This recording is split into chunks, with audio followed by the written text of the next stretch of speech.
কিছু মানুষের স্বপ্ন কি হারিয়ে যায় দারিদ্র্যের অন্ধকারে, নাকি ঠিক সময়ে একটু সাহস আর সহানুভূতির ছোঁয়ায় পূর্ণতা পায়?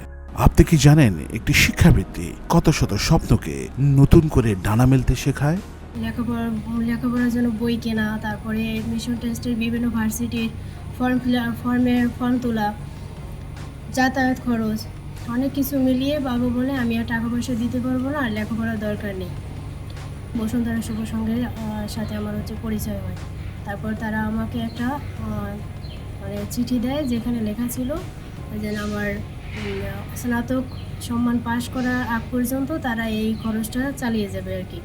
তাদের এই প্রতিশ্রুতিতে আমি জাহাঙ্গীরনগর বিশ্ববিদ্যালয়ে ভর্তি হওয়ার সুযোগ পাই। এই জন্য বসুন্ধরা শুভ সংঘের কাছে আমি চিরকৃতজ্ঞ। তারা এরকম হাজারো মেয়েদের পাশে দাঁড়াক তাদের স্বপ্ন পূরণের জন্য। সহানুভূতির ছায়ায় যখন স্বপ্নেরা বড় হয়, তখন সাফল্যের গল্প থেমে থাকে না। বসুন্ধরা শুভ সংঘ তাই বিশ্বাস করে, ভালো কাজের যাত্রা কখনো শেষ হয় না, কারণ প্রতিটি সহযোগিতা জন্ম দেয় সাহস, স্বপ্ন আর সম্ভাবনা।